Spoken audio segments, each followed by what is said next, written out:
What weird unexplainable thing happened to you that you found out the answer to years later? When I was little, my dad convinced me that the car locks inside the car could be changed by shouting doors lock or doors unlock. Well, obviously, whenever I shouted this, he would just push the button on his door and all the doors would magically follow my commands. Well, one day on a long car trip to visit family when I was 4 or 5, I was being a little crap in the backseat and my dad was threatening to pull the car over. A few miles down the road, he pulls the car over to get me out and give me a spanking, and as soon as he slammed his door shut I yelled doors lock. My mom started laughing hysterically and even my dad laughed so much that it got me out of trouble. However, the illusion was ruined and they told me they had just been pushing the lock buttons. This has been the only one that has made me laugh so far. Great story. Years ago I was surfing the internet late at night with my fiance's bro sitting at the desk next to me. We were watching stupid videos on YouTube when out of the corner of my eye I see a can of soda move across the desk. I'm thinking, nope and just keep calm and carry on. But he asks me, did that Coke can just move? I told him that I wasn't going to say anything, but yes, it did just move. We were both pretty freaked out. Fast forward 2 years later, middle of broad daylight. That is hardly scary. I had a big gulp sitting on the desk that had been there for a little while when I see a drip of condensation slide down to the bottom. The big gulp then moves an inch or two. Basically, if I put a drink on a specific part of that desk there is a bit of an incline, and if condensation gets under it and it will move an inch or two. For 2 years that moving can story was my go-to ghostly encounter story. This happened to me once. I about crap. My roommate and I lived in this 2-story building that had an internal balcony that looked like it shouldn't be able to stay up. When we moved in there was a crack on the ceiling of the ground floor just below the balcony that extended around 50 centimeters towards the lounge. Over the year this crack propagated and got noticeably larger to the point that we started moving heavy items away from the top floor. After a year the crack was huge, ran the entire length of the room and looked seriously dangerous. Turns out it was my flatmate being a prick and drawing an ever larger crack each week and only told me many years later. Bastard. That's freaking hilarious. When I was much younger, my father would tell me stories before I went to bed. They were always stories about 2 guys named Andy and Penn who went on these awesome adventures together. I loved these stories and used to beg him to tell me them. He never read from a book and all the stories were original, which amazed me. It wasn't until about a year ago when I put 2 and 2 together. My dad's name is Randy and mine Ben. Andy and Penn makes the stories all that more special.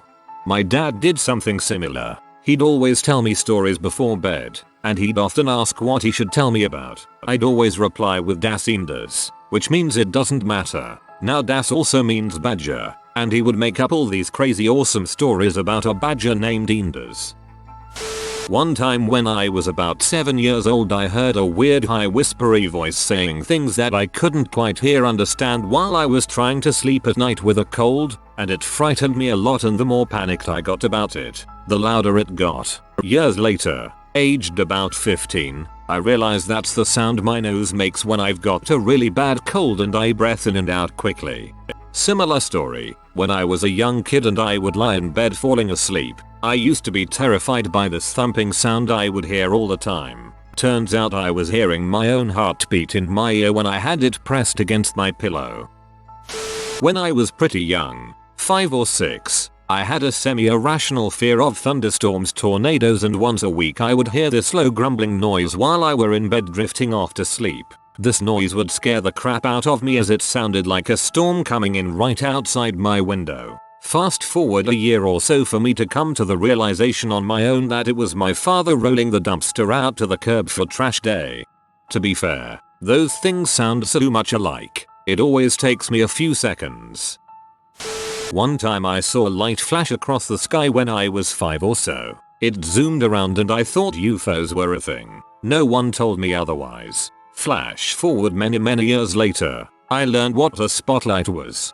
When I was younger, I always thought those meant that a prisoner had escaped from jail and that those spotlights were like a warning. Yet, I don't know. I wonder if anyone else remembers a program called Strange But True. Freaky as heck. Anyway, one episode focused on a poltergeist. Scared the heck out of me, I can tell you. One bit I especially remember was that the woman of the house went into the bedroom to tell the kids off for running around, only for them to protest their innocence. As she turned away, the heavy chest of drawers moved itself in front of the door. The camera then zoomed into this woman's face, and the look on her face scared the sweet bejesus out of me. Oh come on, I was only about 8 at the time. So anyway, I had nightmares for days, and finally admitted what had me so scared to my dad. He promised me that he'd sort the ghosts out for me, and so I went to bed a little less scared than the night before. When I woke up, something had moved me and my brother's bunk beds into the middle of the room, without waking us. I was suitably terrified for a long time, had nightmares for a good while, on and off. It wasn't until my 14th 15th birthday, when the family were all sat round reminiscing, that my eldest brother laughed and said, "Hey, remember the time we all moved Nathan's bed to scare him?" Was not best pleased, I can tell you. Turned out that my dad had tucked me into bed, then gone and told the other 5 kids of his great idea, and as a family activity had decided to move my bed. Then after it was done, sent my brother to bed in his bunk. Bastards. I had a goldfish that lived for years, and at one point, I must have been 4 or 5, started to turn blue. I just accepted what my parents told me, that that's something that happens in a goldfish's life, and never really questioned it. Fast forward to my freshman year of high school. My biology teacher was talking about the life cycle of a goldfish, and I raised my hand and asked when it turned blue. The teacher was like, "What are you talking about?" And I said, "You know what? I have no idea." I went home and asked my mom. Apparently, the fish that supposedly lived for years died about once a week, and my parents just kept replacing it. At one point, betta fish were less expensive than goldfish, so they started getting the betta fish that were the most gold, and then eventually just said screw it and got blue ones. For years I thought that was just a part of the life of a goldfish. When I was young, my family took us to the park for an Easter egg hunt. When we got back home, there was an Easter basket in my bed that wasn't there when I had left. I was 18 when mom told me she paid the landlord $10 to put it there. Couldn't ask for a better mother. I started noticing almost all of my t-shirts had a funny stain. I would scrub the stain but it never came out, so most of my shirts ended up permanently marked. The odd thing was that it was a perfect circle, about 1/2 in diameter and on my left breast, like a badge. I could not solve this. It was driving me crazy. It couldn't be accidental. Each mark was identical. Then one night I was making dinner and went to use pan cooking spray to grease a pan. The whole can was slightly greasy, and to get the top off I really had to pull. When the top came off, the can hit me in the chest and the greasy bottom left a mark on my shirt. I felt like an idiot. I had been doing it myself all this time. My t-shirts used to get these little brownish spots on the shoulders. I remember being embarrassed about them, knowing full well kids in high school would likely pick on me, thinking I was wearing worn out clothes even though they were perfectly new. Turns out my mom was putting them on hangers to dry in the basement, and the hangers were rusting just a bit in the shoulder area.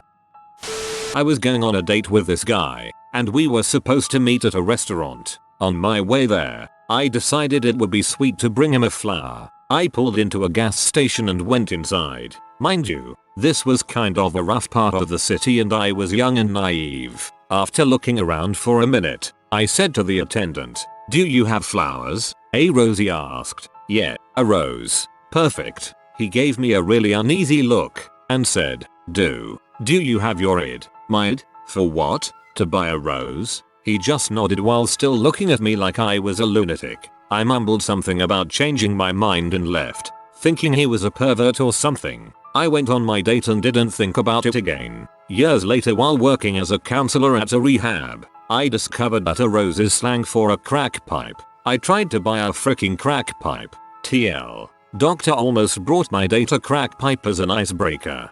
I'm 25 and did not know rose was slang for a crack pipe.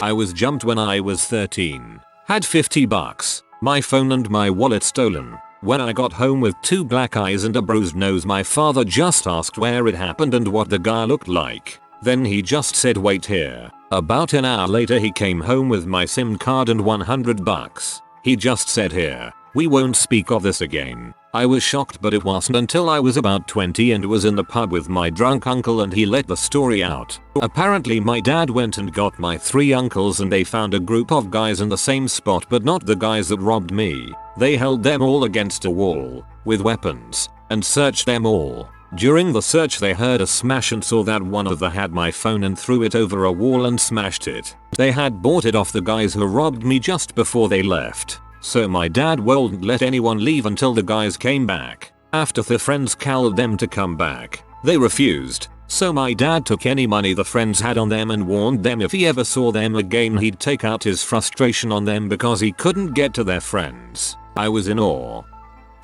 10-year-old me is sitting on the couch when my mom comes busting downstairs and bangs on the bathroom door. My dad comes out and happens to be completely naked, at which point mom and dad start screaming at each other over something in the bathroom. I was left thinking, why is my dad completely naked? Why is he screaming like a madman? Is he possessed? Turns out he was using M in the bathroom.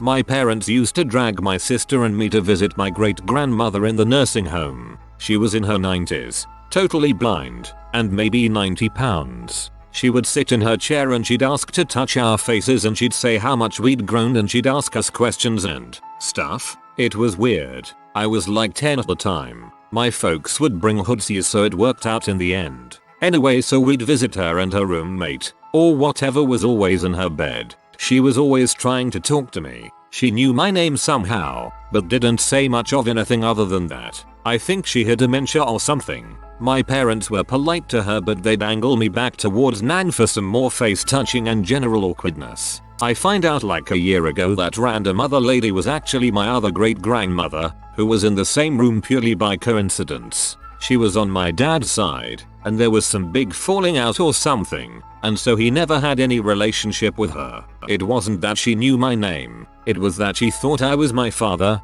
who I share a name with. The only thing more mind-blowing to me than finding this out was my father's complete indifference to it. Why didn't you ever tell us? What the frick? She was crazy. I don't know. Bizarre. Poor old lady.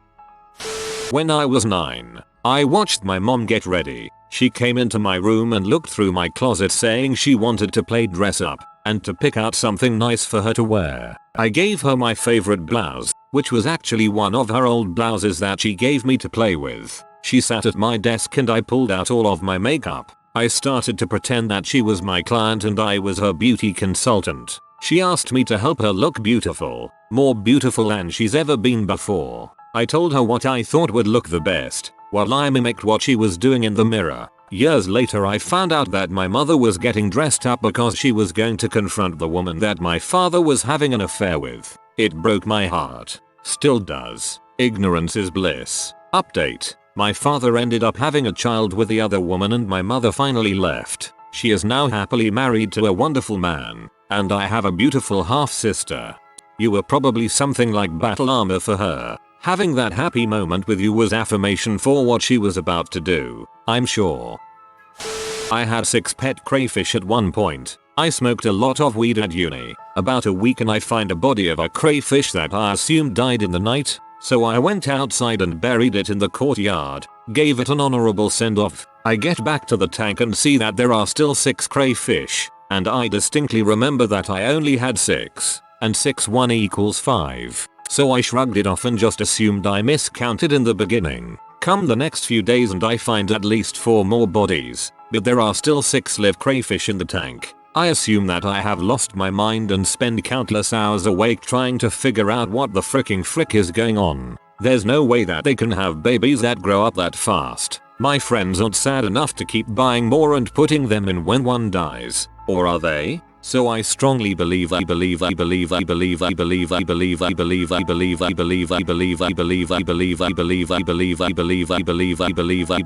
4 days later I google crawfish division multiplications because I am that far gone. It was then I learned that crawfish shed their entire exoskeletons very often. I was burying their shedded exoskeletons shells.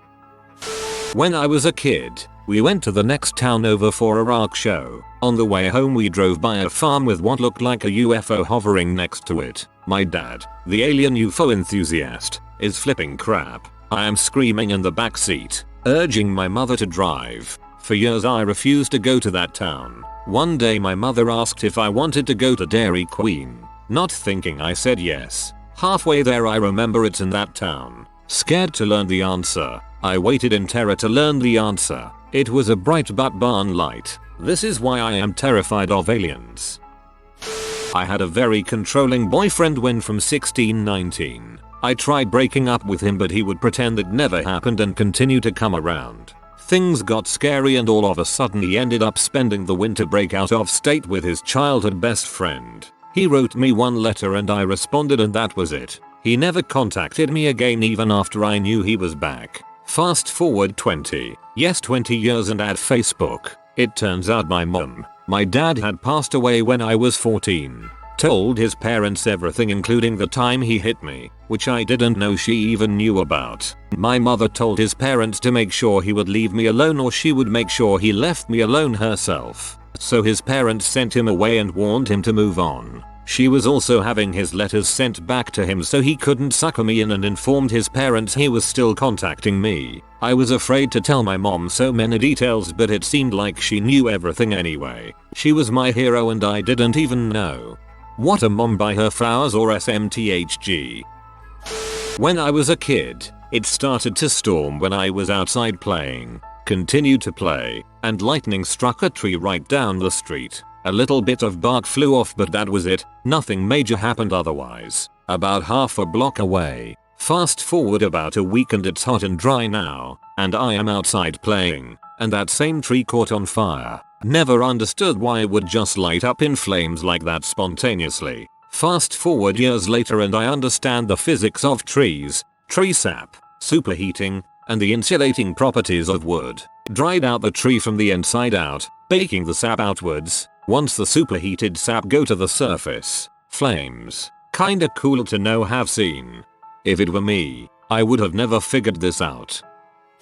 I went to sleep one night as a kid, 8-9, and heard a grainy voice calling out my name. I thought it was my mom, but she was asleep. This kept happening sporadically for the next few weeks. A weird grainy voice calling my name, always when I got into bed. Few weeks later, I was stripping my bed sheets, and I found something underneath one of them. It was a yak bag. For those of you who don't know what that was, it was a toy in the 90s that let you record about 5 seconds of dialogue, poorly, and play it back at the touch of the button. The last thing I recorded on it was my mom yelling my name. I had been inadvertently hitting the button while climbing into bed. I miss my yak bag.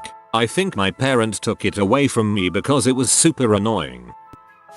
When I was a kid I thought I was allergic to the sun because when I looked up toward it, I would sneeze. Years later, I found out it's called the photic sneeze reflex. I prefer its other name, Achoo syndrome. I'm blind in my left eye, and even if something is technically in my peripheral vision of my good eye, sometimes I seem to not take notice of things to the left. That being said, I took a Microsoft Word class back in high school, and for the entire semester I had this really annoying and weird problem where I would be typing and randomly the tilde key would start deciding to type itself while I'm trying to type. So sentences would start to have appear in the middle of words and I would be freaking out, raging, not understanding why this key was out of control. I even tried switching keyboards thinking the key was jammed or something, but it kept happening. Finally, at the end of the semester, the girl that sat on my left revealed to me that while I was typing she would sneak her hand over and press the tilde key with her pinky when I wasn't looking down at the keyboard. All freaking semester. Honestly, I was shocked for a second, but I wasn't even mad. I still laugh my butt off about that every once in a while. In a Spanish class in high school, I was seated on the left of a guy who was deaf in his left ear. I'm naturally very soft-spoken, and after many of my comments went unheard, I completely stopped talking to the guy.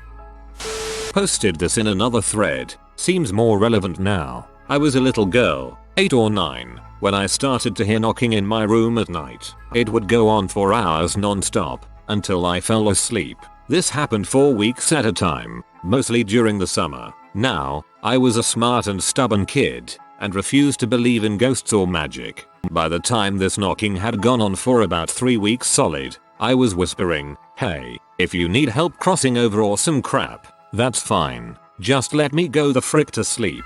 I never told anyone because I knew there was a rational explanation. I just didn't see it yet. It could have been a raccoon, or the house, or a creepy pervert. The knocking got less frequent over the years and I simply decided not to care. It eventually faded away entirely. Flash forward a few years. I was 12 when I started having problems with anxiety. I was treated for it but none of it was helping. They sent me off to have a full workup. There was no raccoon, house, or creepy pervert making the noise. I had schizophrenia.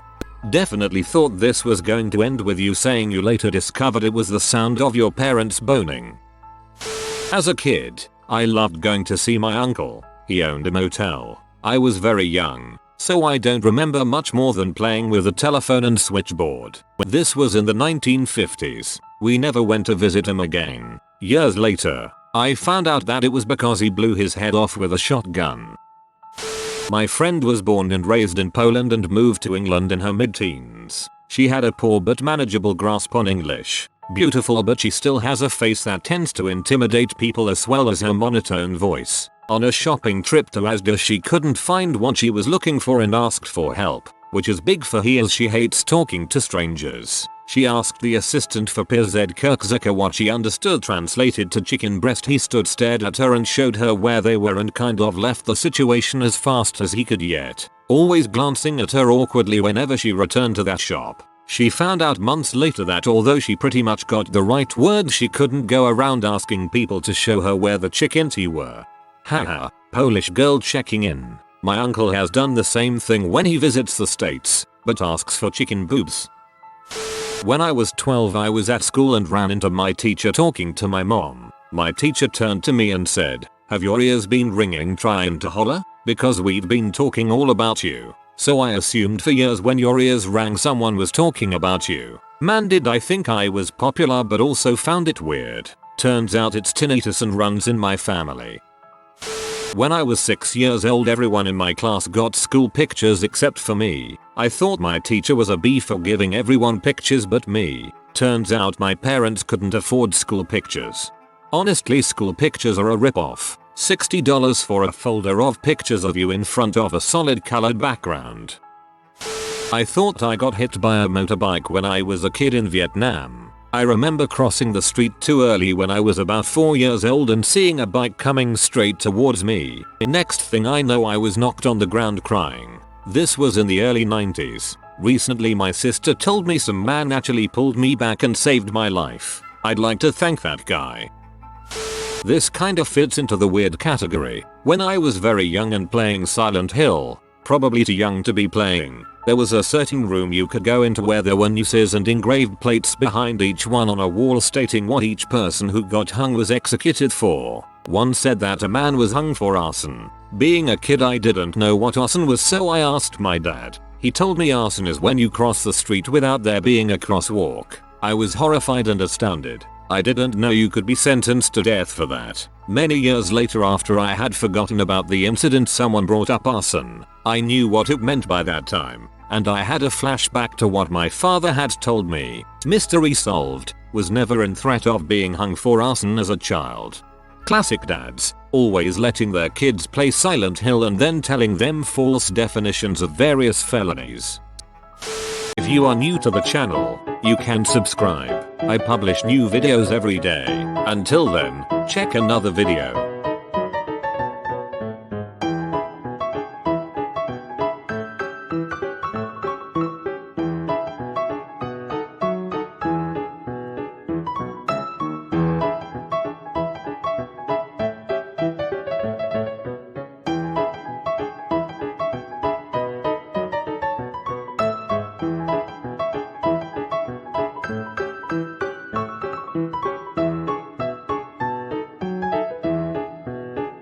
Bye for now.